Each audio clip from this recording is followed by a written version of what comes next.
Welcome back to Troy Running Blind. Been a little while since a upload, and I was looking back at some emails from about a month ago, and I remember reading this email in particular, and I decided not to answer the email with a video or responding to the person, because I felt like I had answered these questions, and what I realized was I hadn't answered them all in one video. So that's what I'm going to do today. And this particular question mentioned, why do you talk so much about mental health and well-being on a blindness channel? And went on to discuss me talking about being physically active as well. And so what I want to do is I want to discuss the reasons why it's important to be mentally healthy, okay, and how to be mentally healthy. Being physically and mentally healthy are both important, and they interact with each other, okay? So a lot of times as a blind person, you have these challenges living your life that a sighted person doesn't. And so if you are blind, you may have never had formal training. So getting out and traveling on your own, going somewhere on your own without a sighted guide, is either just not a possibility, or it's always really stressful. Right? Whether that be you don't have the travel skills and you're maybe bumping into things and tripping on things, don't know how to use your cane properly, or interaction with the public, all creates stress, right? So what I want to discuss is the physical side first. And I've discussed in previous videos about having a physical activity that you participate in, where you actually exert physical energy, okay? Preferably outside of the home. The importance of getting outside of the home is, number one, it forces you to interact with people, and it's good for you to interact. As adults, we need to interact with other adults. So if you're a person that's home all day, maybe you don't work, or maybe you have kids you take care of, it's important to have that adult interaction. Mentally, it's important. And if you've never had that, this is a way that you can start doing it. Whether it's joining a gym, or whether it's participating in a yoga class, or drumming, or cycling, whatever you are interested in. But exerting that physical energy is important because, number one, it exerts, or your body releases these endorphins, which are feel-good hormones. So for instance, as a runner, after a really hard run, a really hard sweat, I may have this release of feel-good hormones. It doesn't happen every time, but it happens often, where I just feel really good, not only physically, but mentally. And the hope is that if you have that in your life, that those feelings, those feel-good feelings, can bleed into other areas of your life. So for instance, if you're a person who has trouble with being around a lot of people, you don't like maybe going to gatherings or the grocery store, or getting on the bus, anywhere where there's a group of people, joining a club. So for instance, and I'm just going to use running because that's what I do, joining a running club, you may run with 30, 60 other people, depending on how big your running club is. And I know the running club I was part of in Des Moines had a little over 60 people in it. And so getting that gathering of 60 people and just starting to get used to that can be your first step.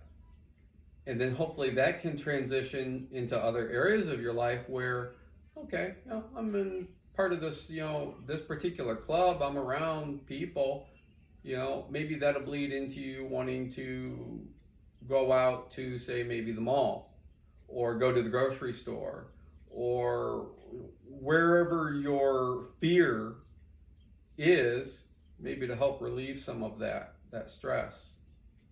So the hope is that the physical activity leads to good mental feelings, which can bleed into other areas of your life.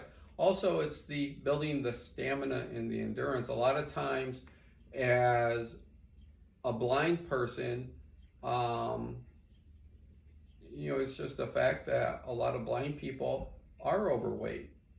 And part of the reason why blind people are overweight is because, they've either been coddled their whole life, people want to do things for them, and they've never had training, and so they've just never done much. Okay, so it helps you to physically get in better shape, which can make you, when you're in physically better shape, it can help you to feel better about yourself. Okay, so if you're a person who has never worked or hasn't worked in the last 10 years, and you're like, I don't know if I can go back to work, I don't know if I can do a 8-10 hour a day job, whether that's on your feet or a combination of on your feet and sitting down, just starting that physical activity can help you to build that endurance, right? That stamina.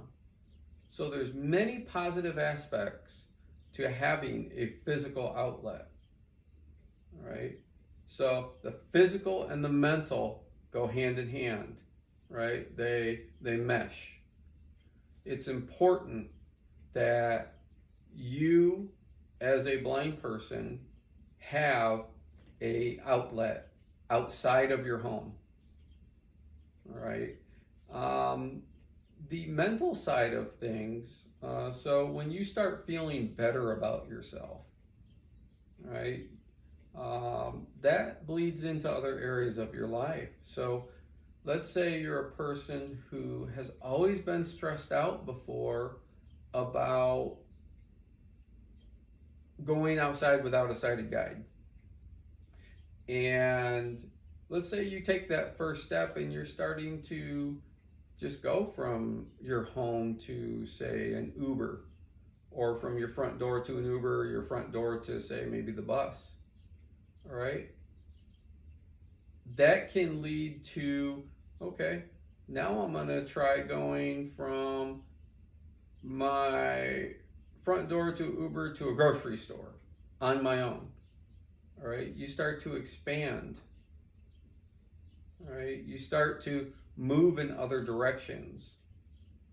Right? You start having those little successes and those little feel-good points in your life where you start building this confidence, and it bleeds into other areas of your life.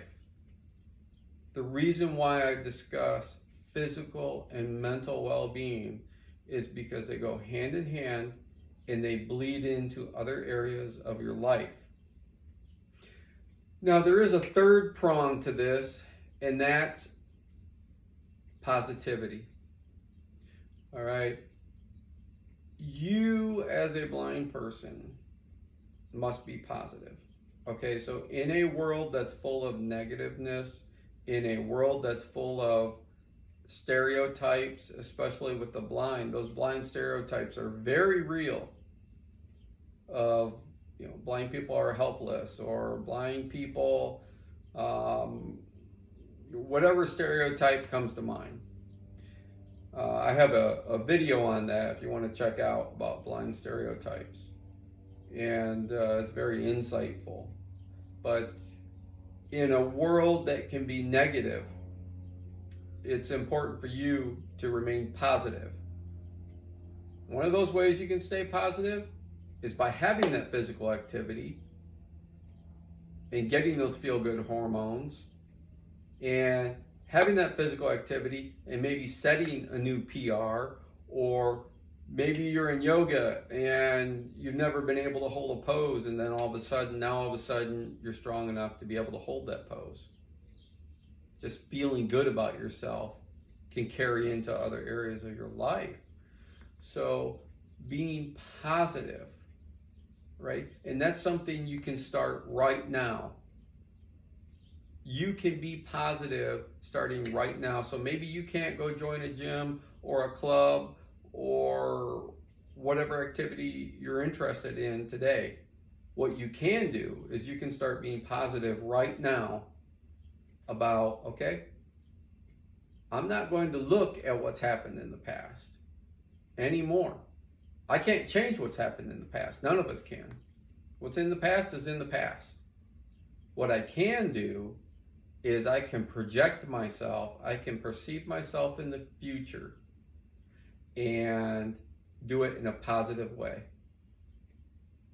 And so that's what you can start today if you are one of those people who struggle with being positive. And it's not about making a bunch of changes all at once, because that will only overwhelm you. It's about making small changes day by day, week by week, month by month, but always maintaining a positive mindset and knowing that, okay, not every day is going to be a good day. It's just not realistic. As I told one of my students, not every day has to be a carbon copy of your best day, because that's not reality. Reality is rolling with the punches, how you react, what your attitude is, and is it positive? So if you have any other questions, TroyRunningBlind@gmail.com, and make sure to comment, like, and subscribe to this video. Make sure to share this link in your social media sites. And remember, it only takes one person to view what you've shared to change their life. And you may be that person that's changed that person's life.